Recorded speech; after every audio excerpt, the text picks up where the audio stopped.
أعوذ بالله من الشيطان الرجيم بسم الله الرحمن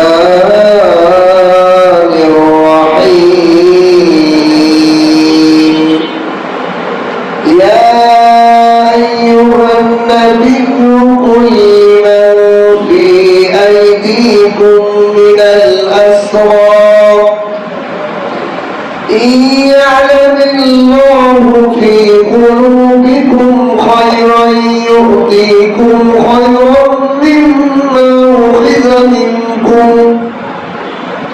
مما أخذ منكم ويغفر لكم والله غفور رحيم وإن يريدوا خيانتك فقد خانوا الله من قبل فأمكن منهم والله عليم حكيم صدقت يا أرحم الراحمين بارك الله لنا ولكم في القرآن العظيم ونفعنا وإياكم بالآيات والذكر الحكيم سبحانك لا علم لنا إلا ما علمتنا إنك أنت العليم الحكيم ربي زدني علما ربي زدني علما رب اشرح لي صدري ويسر لي أمري واحلل عقدة من لساني يفقهوا قولي আল্লাহ তাআলা নাম ও সকল রাসূলুল্লাহ মহান রব্বুল আলামিন প্রচন্ড গরমের মধ্যে হাজারো মানুষ হাজারো পেরেশানি বিদ্যুৎ নাই কারেন্ট নাই তেল নাই এত সমস্যার মধ্যে আল্লাহ তাআলা আমাদেরকে বাছাই করে কোরআনের মজলিসে বসা তৌফিক দান করেছেন। এজন্য অন্তরের অন্তঃস্থল থেকে কালিমাতুশ শুকর আদায় করি আলহামদুলিল্লাহ। কারণ এই মজলিসটা এত দামি, কোরআনের মজলিস, আল্লাহ পাকের কালামের মজলিস। দুনিয়ার যত মজলিস আছে সমস্ত মজলিস থেকে এই মজলিসের দাম বেশি, কারণ কালামে পাকের মজলিস। বিশেষ করে কোরআন তেলাওয়াত করা, শোনা, এটা মানুষের ঈমানকে বাড়িয়ে দেয়। আর যখন শুধু তেলাওয়াতে যদি এই আসর হয় তাহলে তেলাওয়াতের তরজমা তাফসীর আরো কত প্রভাব ফেলে। যত আমরা কোরআনের সংস্পর্শে আসব আমাদের ঈমান তাজা হবে। আর ঈমান যতক্ষণ তাজা না হবে ঈমানের পর মওতটা অসম্ভব হয়ে যাবে। যতক্ষণ পর্যন্ত তাজা ঈমান না থাকবে তার ঈমানের উপর মওত হওয়াটা কঠিন। এই জন্য আজকে সূরা আনফালের শেষ পর্যায়ে প্রায়, আর আগামী সপ্তাহে শেষ হয়ে যাবে সূরা আনফাল। এই সূরা আনফালের আজকে দুইখানা আয়াত, ৭০ নম্বর আয়াত এবং ৭১ নম্বর আয়াত, দুটো আয়াত তেলাওয়াত করছি। কিন্তু এই আয়াতের মধ্যে আমাদের জন্য বহু কথা শিক্ষা হয়ে গেছে। এই আয়াতের শাব্দিক অর্থ হলো ইয়া আইয়ুহান নবী, হে নবী। ইয়া আইয়ুহান নবী বলতে হে নবী, কিন্তু এখানে খাস হয়। আইয়ু দিয়ে কোনো কিছুকে ডাকা হলে এখানে খাস বিশেষ কোনো নবীকে ইঙ্গিত করা হয়। এখানে পৃথিবীর আদম আলাইহিস সালাম থেকে মুহাম্মদ রাসূলুল্লাহ সাল্লাল্লাহু আলাইহি ওয়াসাল্লাম সব নবী উদ্দেশ্য হয়। ইয়া আইয়ুহান নবী, খাস বিশেষ কোন নবী, কোন নবী? মুহাম্মদ রাসূলুল্লাহ। ওখানে বলতেছেন আল্লাহ, কুল, হে নবী আপনি বলে দেন, লিমান, ওই সমস্ত লোকদেরকে, ফি আইদিকুম মিনাল আসরা, যারা আপনাদের হাতের মধ্যে বন্দী হয়ে এসেছে তাদেরকে বলে দেন। আপনারা যুদ্ধ করে যুদ্ধবন্দীদেরকে আপনাদের আয়ত্তের মধ্যে আছেন, আপনাদের কবজায় আছে। আপনারা যে ৭০ জন আরবের লিডার, গ্রেফতার করে আপনাদের হাতের মধ্যে রাখছেন, এদেরকে বলে দেন, কি বলে দেন?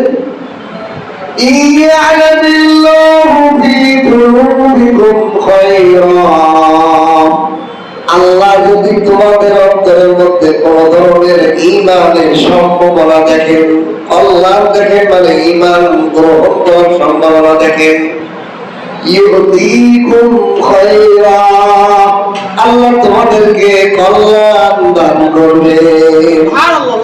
এই বন্দীদের মধ্যে কারো দিলের মধ্যে যদি আল্লাহ দেখেন এরা ঈমান গ্রহণ করার সম্ভাবনা আছে, তাহলে আল্লাহ তাআলা তাদেরকে কল্যাণ ঈমান দিয়ে দিবেন। বলেন সুবহানাল্লাহ। মিম্মা উখিযা মিনকুম, তাদের থেকে মুক্তিপণ যা নেওয়া হয়েছে তার থেকেও দামি জিনিস তাদেরকে দেওয়া হবে। তাদেরকে ক্ষমা করে দেওয়া হবে, তাদের পিঠের যত পাপ আছে, তারা বন্দী হয়েছে, ঈমান আনার সম্ভাবনা আছে, আল্লাহ ঈমান দেবেন এবং তারা মুক্তিপণ দিয়েছেন যত কোটি কোটি টাকা, এর থেকে আল্লাহ উত্তম জিনিস তাদেরকে দান করবেন এবং তাদের জিন্দেগির সব গুনাহ খাতা আল্লাহ মাফ করে দেবেন। আল্লাহু গফুরুর রহিম। আর আল্লাহ তাআলা বহু ক্ষমাশীল এবং দয়ার ক্ষমাশীল। আল্লাহ শুধু ক্ষমাই করেন না, ক্ষমার মধ্যে অনেক দয়া আছে। এইটা তাফসীর না করলে বুঝেন না। কিছু কথা আছে, শব্দ, আল্লাহ গফুরুর রহিম। গফুরুর রহিম কি? এটা যদি আমি আধা ঘন্টা বয়ান করি তারপরে আপনার বুঝতে পারবেন গফুরুর রহিম কি। আল্লাহু আকবার। কেমন? এখন এই আয়াতের 1 নম্বর আয়াতের অর্থ, 2 নম্বর আয়াতের অর্থ হলো ওয়াইয়া ইউরিদু খিয়ানাতাক।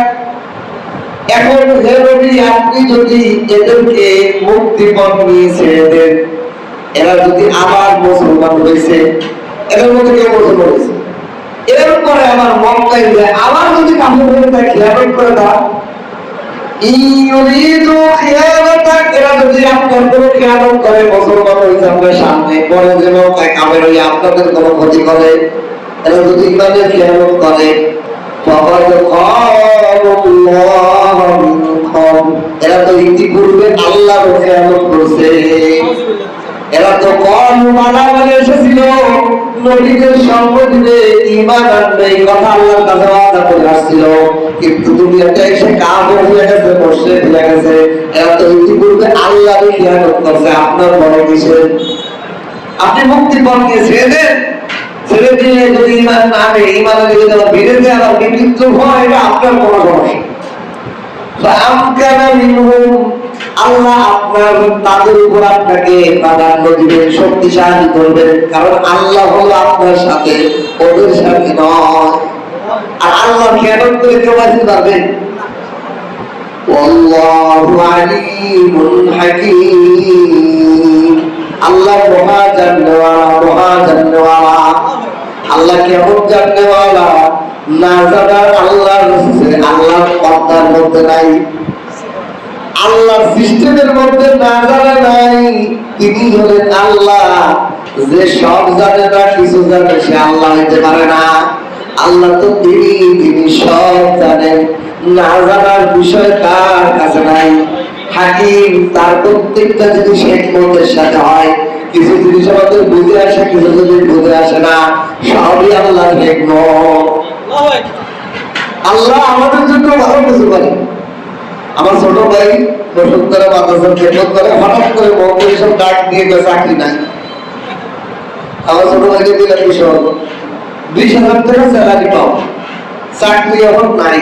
তুমি হতাশ হয়ে না, হতে পারে আল্লাহ তাআলা 20 লাখ টাকা তোমার মালিক বানাবে, এই জন্য ওকে আটকায় রাখতে চান না। এখন যদি ওকে আটকায় রাখে কি হবে? তুই অন্য কিছু কর, তোর অন্য দিনের সাথে লাগা। তুমি ওইটার থেকে টাকা হতে পারে আল্লাহ তোমার পার করতেছে আরো বেশি কিছু ঘটানোর জন্য। এরকম বাজার আমাদের কম বাজার আছে, প্রত্যেকটা বাজার আছে ইতিহাস যদি দেখেন, যে এটা করছে সে ওইটা থাকতে পারে নাই, সে আর একটা জায়গায় করছে, যেমন আমাদের বসুন্ধরা বাজারটা বাড়ি মাদ্রাসা, এটা প্রথম তিনি মোহাম্মদী মদিল কাজী মুতাসাবিল্লাহ, উনি গেছেন মাঝে আর একজন সম্বন্ধ করে সিস্টেম করে হুজুরটা নিয়ে আর একজনের মধ্যে বানাচ্ছে যাত্রাবাড়ি সাহেবকে। উনি আইসিয়ার মোহাম্মদের দিকে ভাই কি করবেন, উনি তো ওই যে মালিবাগ মাদ্রাসা তৈরি করছে। বলেন সুবহানাল্লাহ। যদি এই ইখতিলাফ না হইতো মালিবাগের মধ্যে এত বড় একটা মাদ্রাসা তৈরি হইতো। বসুন্ধরা মাদ্রাসা, বসুন্ধরা মার্কাজে মাদ্রাসা, এই মাদ্রাসার প্রতিষ্ঠাতা হলো মুফতি মিজান শাহ। মুফতি মিজান সাহেব উনি মুফতি আব্দুর রহমান পটিয়া মাদ্রাসা থেকে মুরব্বী নিয়ে আইকে ওনার মাদ্রাসায় ঢুকাইছে। আস্তে আস্তে আস্তে উনি যখন বড় হয়ে গেছে উনি দেখলেন যে শায়েখ জাকারিয়া রিসার্চ সেন্টার বানিয়েছে, বিশাল আরেক মাদ্রাসা। তা এখান থেকে ইখতিলাফের বাড়ানোর কারণে কি ভালো হয়েছে না খারাপ হয়েছে? এইবার আসে মামুনুল আহমদ মাদ্রাসা ছিল রহমানিয়া মাদ্রাসা। এই রহমানিয়া মাদ্রাসা ইখতিলাফ হয়ে মাদ্রাসা হয়েছে 3-4টা, একটা না 3-4টা মাদ্রাসা হয়েছে। জামিয়াতুস সুলতান মুফতি ফজলুল্লাহ শাহ হিফজুর রহমান সাহেব যারা আগেই রহমানিয়া মাদ্রাসা প্রথম, তারা সাইকোলজিস্টটা আনছে কেন, কিন্তু গন্ডগোল রাজনীতির কারণে কোনটা বেরোয় যে আরো বড় মাদ্রাসা করছে। আল্লাহর হিকমত বুঝাবো। আমরা মনে করি কি এত ইখতিলাফ কা হুজুরের মধ্যে, এক হুজুর ইখতিলাফ হলে আরেকটা মসজিদ তৈরি করবে, আরেকটা মাদ্রাসা তৈরি করবে, এটা উম্মতের জন্য ফায়দা না খারাপ? আল্লাহ আল্লাহ হাকিম। কিন্তু আমাদের দৃষ্টিতে কি যেমন আমার এখানে উদাহরণ দিই, আমাকে এখান থেকে সংক্রান্ত করে তারা ইমামতি করে মাদ্রাসা নিয়ে গেল, নিয়ে 5 মাস 6 মাস তারা রাখলো। দেখতে কি খারাপ দেখে না, কিন্তু পজিটিভ দিক দেখেন না। আল্লাহ তাআলা আবার এই মাদ্রাসা মসজিদটাকে সুন্দর করার জন্য আবার আইনে সুন্দর করতেছে। সুবহানাল্লাহ। রং সব সব দিক দিয়ে সুন্দর হয়েছে, জায়গা বাড়ছে, সবকিছু সুন্দর হয়েছে। এটা না বলে গেলে হইতো না। তাহলে আল্লাহ যা করে হিকমত আছে, কিন্তু আমরা বান্দা বুঝি না, আমাদের রাডারে ধরে না বলে মনে করি আল্লাহ কি হইলো। আল্লাহু আকবার। আল্লাহ আলিমুল হাকিম, তিনি সব জানেন, আমরা জানি না আর বুঝি না, এই জন্য আমাদের ইখতিলাফ হয়। যত ঐক্য না জানার কারণে জানলেওয়ালার কাছে কোনো ইলোকাল থাকে না। এই জন্য সবচেয়ে বড় আলেম হলো ওই ব্যক্তি যার কোনো কিলোকাল নাই, যার কি নাই, কোনো মতলক্ষ নাই, সব বিষয় হল, সেই জানলেওয়ালা। আল্লাহু আকবার। আয়াতের শাব্দিক অর্থ আমরা জানলাম। এই দুটো আয়াত যে প্রেক্ষাপট, হযরত আব্বাস রাদিয়াল্লাহু তাআলা আনহু রাসূলের চাচা, কেমন চাচা? রাসূলুল্লাহর চাচা বয়স কাছাকাছি। একজন সাহাবী জিজ্ঞাসা করছে, ইয়া আব্বাস, আপনি বড় না রাসূল বড়? কয় আনা আকবারু সিন্নান ওয়া রাসূলুল্লাহ আকবারু কিরামাতান। সুবহানাল্লাহ। কয় আমি রাসূল থেকে বড় বয়সে, রাসূল মর্যাদায় আমার থেকে বড়। সুবহানাল্লাহ। কি হিকমত বলা উত্তর। এই আব্বাস রাদিয়াল্লাহু তাআলা এর ব্যাপারে এই দুইটা আয়াত, এটা আব্বাস রাদিয়াল্লাহু তাআলার মর্যাদা বোঝানো। প্রথম আয়াতে আল্লাহ তাআলা আব্বাস রাদিয়াল্লাহু তাআলা বদরের যুদ্ধে এই যে 70 জন লিডারকে গ্রেফতার হয়েছে, তার মধ্যে উনিও একজন কাফেরদের লিডার। রাসূলের চাচা আলীর ভাই আকিল, হারিস, ওরা আরেকটা চাচা, সব বন্দী ছিল। চাচতো ভাই চাচা রাসূলুল্লাহ সাল্লাল্লাহু আলাইহি ওয়াসাল্লামের যুদ্ধবন্দী। আল্লাহ আয়াত নাযিল করতেছেন। এখন এই বন্দী হওয়ার সময়, বন্দী হওয়ার আগের প্রেক্ষাপট, এই আব্বাস রাদিয়াল্লাহু তাআলা যখন মদিনায় বদরের যুদ্ধে আসছেন, তখন প্রায় 700 স্বর্ণমুদ্রা নিয়ে আসছেন কাফের সৈন্যদের মধ্যে খরচ করার জন্য। সুবহানাল্লাহ। 700 স্বর্ণমুদ্রা, তাতে বর্তমান প্রায় স্বর্ণমুদ্রাকে যদি আমি গুগলে জিমিনেতে চার্জ দেখলাম 700 স্বর্ণমুদ্রা, তো গুগল পাইনি এই স্বর্ণমুদ্রা কত গ্রাম আমি তো জানি না। যদি 1 গ্রাম হয় তাহলে 1,35,00,000। যদি এটা 8 গ্রাম হয় তাহলে এটা 10 কোটি টাকার মতো। যদি এই স্বর্ণমুদ্রাগুলোর পরিমাণ হয় বর্তমান 1 টাকার কয়েনের পরিমাণ, তাহলে প্রায় 1 কোটি পরিমাণ। তাহলে প্রায় 15 থেকে 16 কোটি টাকা নিয়ে আসছে আব্বাস রাদিয়াল্লাহু সুবহানাল্লাহ বর্তমান টাকা। এই টাকা নিয়ে বদরের যুদ্ধে এসে বন্দী। আল্লাহ রাসূল সাল্লাল্লাহু আলাইহি ওয়াসাল্লাম কয় ফায়সালা হইছে বন্দী মুক্তি দেয়া লাগবে, চাচা দাও চাচা, ও আমার চাচা মুক্তি দেয়া লাগবে, মুক্তি দাও। আব্বাস রাদিয়াল্লাহু তাআলা 700 স্বর্ণমুদ্রা 15-16 কোটি টাকা নিয়ে আসছে। সব টাকা তো খরচ হয়ে আছে, কয় এইটা এই মুক্তি হিসেবে গ্রহণ করো। রাসূল বলেন না না না, চলবে না, ও চাচা এটা তো আমাদের গনিমতের মাল। সুবহানাল্লাহ। যুদ্ধ লম্পটের যুদ্ধ সৈন্যদের কাছে যে টাকা পাওয়া গেছে এটা তো গনিমত, মুক্তি হলো গনিমত ছাড়া আরো। সুবহানাল্লাহ। এরপরে শুধু 700 স্বর্ণমুদ্রা শুধু গ্রহণ করে নাই, এটা তো গনিমতের মালের মধ্যে চলে গেছে। এখন চাচা কয়, ও চাচা আপনার শুধু মুক্তিপদ হলেও হবে না, আপনার ভাতিজার 2 ভাতিজার মুক্তিপদ আপনার জিম্মায়। এখন চাচা ভাতিজার কাছে মুহাম্মদুর রাসূলুল্লাহ সাল্লাল্লাহু আলাইহি ওয়াসাল্লামের কাছে বলতেছে, ভাতিজা আমার যদি 2-3 জনের মুক্তিপদ দেয়া লাগে তাহলে আমি কুরাইশদের কাছে ভিক্ষে করা খাওয়া লাগবে, আমি তো অটুট হয়ে যাবো। এই কথা বললেই রাসূল বলেন, চাচা আপনার বিবি ইবনে ফজল,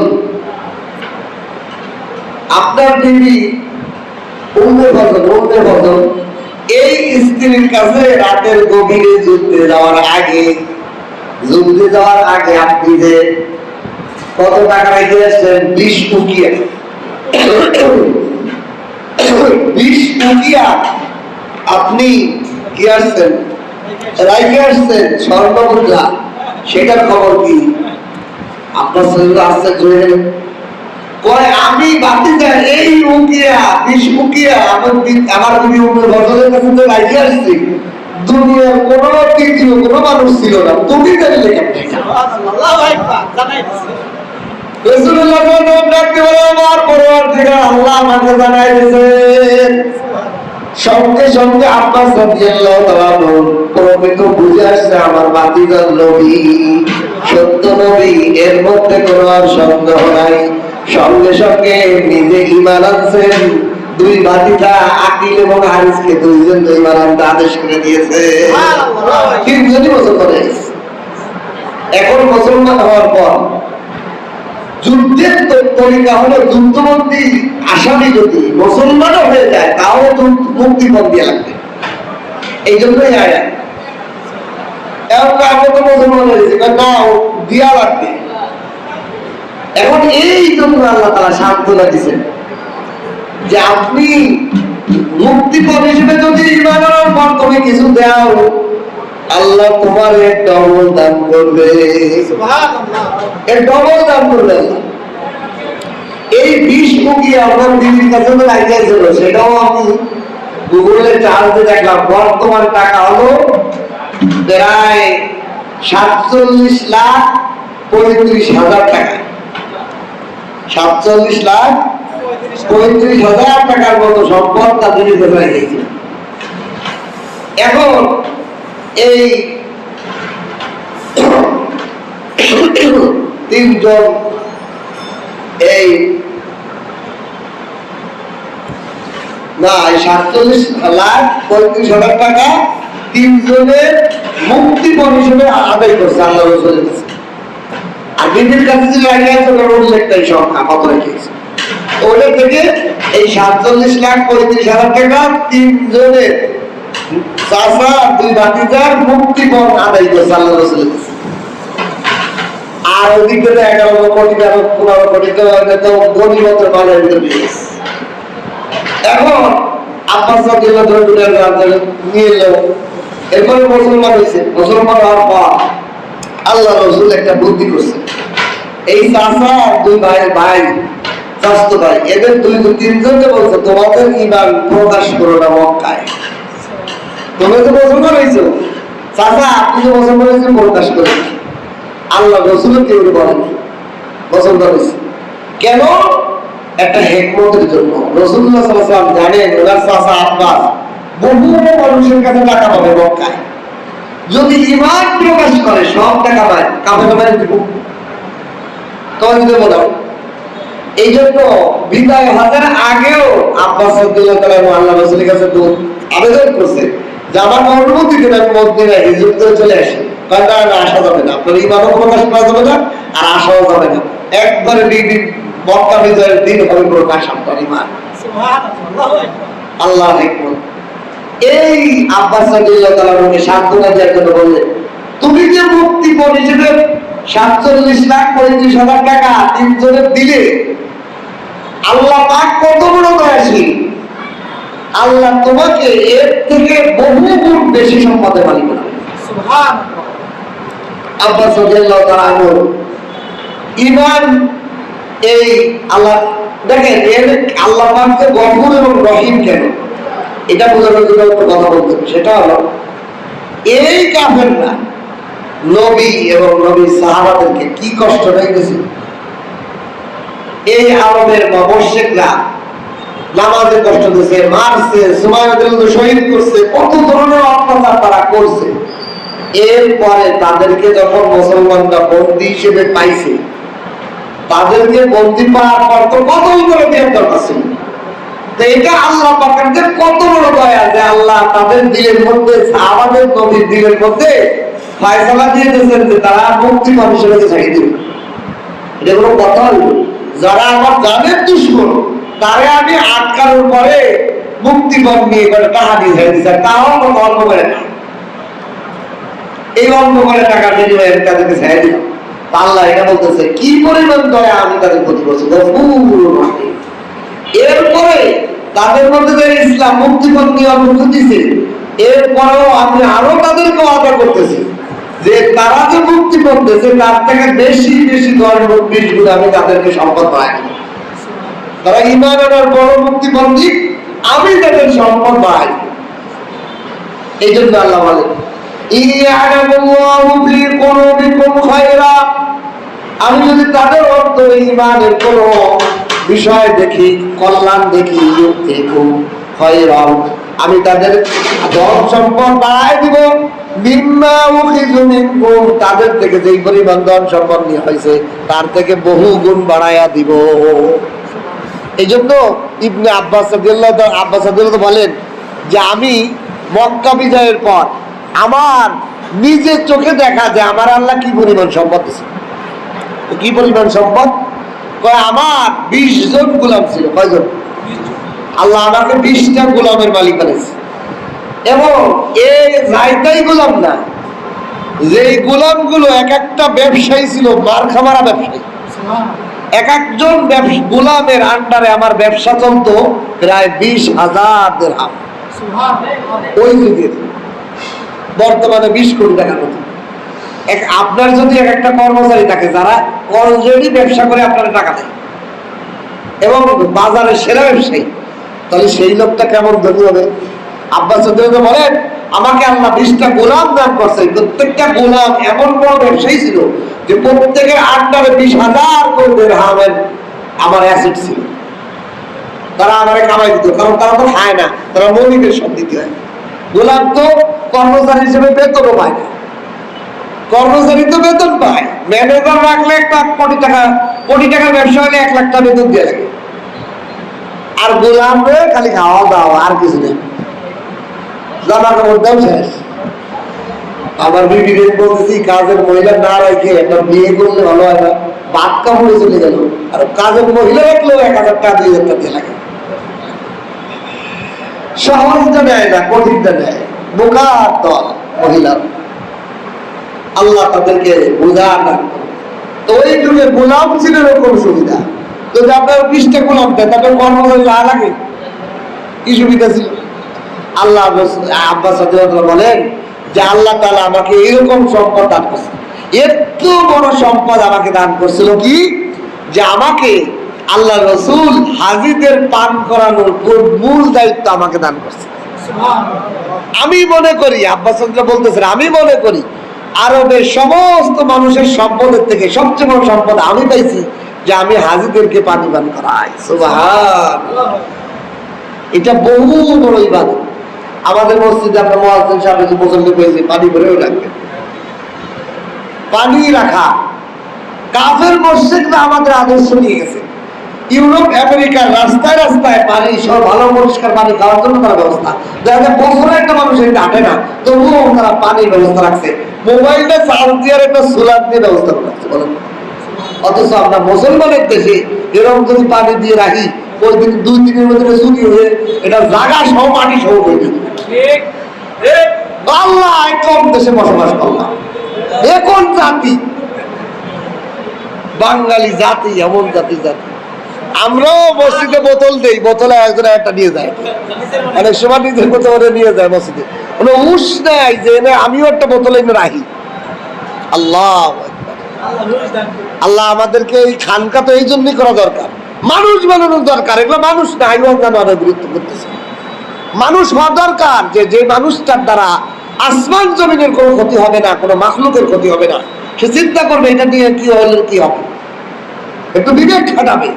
গরু ছাগলের মতো হাঁটতেছি, দেখতেছি এরকম আছে, কার কি নিতেছি কার কি রাখতেছি, কোনো হুঁশ নাই, হুঁশ নাই। আল্লাহু আকবার। এই জন্য আব্বাস রাদিয়াল্লাহু বলেন, কাবার পানি পান করানোর দায়িত্ব আমার উপর ছিল, এটা আমার সবচেয়ে বড় সম্পদ। আমি এই দায়িত্ব পেয়েছিলাম। আব্বাস রাদিয়াল্লাহু তাআলার ফজিলতে আয়াতের মধ্যে বর্ণনা করা হয়েছে, ওনারই কিন্তু বলেছে যে তুমি মুক্তিপদ দিচ্ছ, কোনো সমস্যা না, আল্লাহ এর থেকে উত্তম তোমার দিবে, এবং ওয়ায়াগফির লাকুম, তোমাদের জীবনের সব গুনাহ খাতা মাফ করে দিয়েছে। ওয়ায়াগফির লাকুম, এটা কাকে? আব্বাস রাদিয়াল্লাহু তাআলা এবং যারা মুক্তি পাবে মুসলমান হচ্ছে সবাইকে মাফ করার ঘোষণা। আল্লাহু গফুরুর রহিম, আল্লাহ কেমন ক্ষমাশীল, কেমন দয়ালু। আল্লাহ অত্যন্ত ক্ষমাশীল, অত্যন্ত দয়ালু, যে তিনি এই আব্বাস রাদিয়াল্লাহু তাআলাকে মাফ করে দিয়েছেন, তার সাথীরা মুক্তি সবাইকে মাফ করে দিয়েছেন, এবং তাদের প্রতি কত বড় দয়া করছেন। যারা নবীকে হত্যা করে দিতে চেয়েছিল তাদেরকে ভর্তি করার পরেও তাদের প্রতি কত দয়া, এবং আরো বলতেছেন তোমরা তো মুক্তি পান দিলে সমস্যা নেই, এর থেকে আরো বেশি সম্পদের মালিক তোমাদেরকে বানানো। এই যে দয়া না আল্লাহ,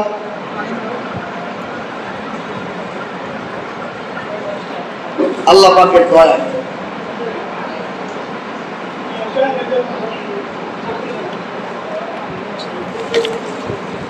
এই জন্য এটা বলবেন। এখন এরপরে আমি দ্বিতীয় আয়াতে বলতেছি, ওয়াইদু খিয়াদাতাক, রাসূলুল্লাহ সাল্লাল্লাহু আলাইহি ওয়াসাল্লাম যখন এই মুক্তিপদ নিয়ে কাফেরদেরকে ছেড়ে দিলেন, এদের মধ্যে কিছু মুসলমান হয়েছে, কিছু মুসলমান হয়। এখন রাসূলের একটা ভয় লাগতেছে সাহাবাদের, যারা তো মুসলমান প্রতিষ্ঠান হয়েছে, কিন্তু মক্কায় যায় যদি ফিরে আরো বড় ষড়যন্ত্র করে, আরো ক্ষতি করে, মুসলমানদেরকে মাইরে দিলে হত্যা করে। এই ভয় যখন করতেছে তখন আল্লাহ বলতেছেন, আপনি কি আশা করেন তাদের খেয়ালতে, তারা কেন খেয়ালত করবে? এরা তো ইতিপূর্বেই আল্লাহর খেয়ালত করছে। আপনি তো শক্তি নেই, আপনার তো পাওয়ারই নেই, আপনার খেয়ালত করলে কি আর না করলে কি। আর আল্লাহর তো পাওয়ার, আল্লাহর তো শক্তি, আল্লাহর সাথে খেয়ালত করে কেউ বাঁচানো আছে, সেই আল্লাহরই খেয়ালত করছে ইতিপূর্বেরা, আপনি এদের খেয়ালতের কি করেন? তবে আমি তাদের উপর আপনাকে প্রমাণিত করবো, ক্ষমতা দেবো, কারণ মক্কা বিজয়ের ইঙ্গিত দেওয়া হইতেছে। আল্লাহু আলিমুল হাকীম, আল্লাহ সব জানেন, আর হাকীম ওনার প্রজ্ঞাময়। কাকে মুসলমান বানাইবে, কাকে কাফের বানাইবে, কাকে কি করবে, সব হিকমত আল্লাহর আছে। আল্লাহ আছে, আল্লাহ কোন কাজ হিকমত বাইরে করে না, প্রতিটা কাজের মধ্যে আল্লাহ পাকের হিকমত। কিন্তু ওই পর্যন্ত আমাদের জ্ঞান পৌঁছায় না বলে আমাদের ইসলাম। না জানা, রোগ। এই জন্য আল্লাহর কাছে দোয়া করবেন, আল্লাহ আপনার জ্ঞানে কিছু পাই বাবার সাথে লাগাই দেন। আমাদের এক বুজুর্গ সুন্দর কবিতার মাধ্যমে শিখেছি। আমার এক উস্তাদ বলতো যে বোনার মধ্যে এই শেরটা বেশি বেশি পড়া এই কবিতাটা। কতরাইটা মিশকে বক্সি দিজে বেশ, কতরাইটা মিশকে বক্সি দিজে বেশ, মুত্তাসিল গারদা বদরিয়া আয়ে।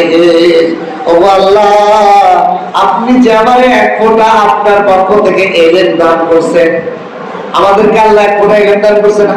আমরা গাছের নাম, আম গাছের নাম জানি, আম গাছের নাম জানি, চাউলের নাম জানি, এটা আল্লাহই তো দিছে। এই তো অন্য কেউ দিছে? বা কাপড়, কলা গাছ, কলা গাছ, আম গাছ, কাঁঠাল গাছ সব চিনি না? আল্লাহ তো এক ফোঁটা এলেম আমাদেরকে দিয়েছে। তা আল্লাহ বলতেছে, আল্লাহ আপনি যে এক ফোঁটা এলেম আমরা দিয়েছেন, এই এক ফোঁটা এলেমের সাথে আপনার এলেমের একটা পাইপ লাগাই দেন। পাইপ যদি লাগাই দেন, আমার এখান থেকে খরচ করবো খালি হবে না, কারণ ওই পাইপটা এসে আবার ঘাটতি করে দেবো। কি কথা, কি ছোট্ট একটা কথার মধ্যে কি আর কি লাগে। এই ধরেন কারো বাসার যে আলমারি আছে, ওই আলমারির মধ্যে ধরেন 2,000 টাকা আছে, এই আলমারির সাথে বাংলাদেশ ব্যাংকের একটা পাইপ লাগানো আছে, এখান থেকে টাকা নিলেই ওখানে এসে পড়ে। তাহলে এই লোকটার বড় সাথে আছে বাংলাদেশের ব্যাংক তো খালিয়ে দিতে পারে, কিন্তু আল্লাহর ভান্ডার কি খালি হইব?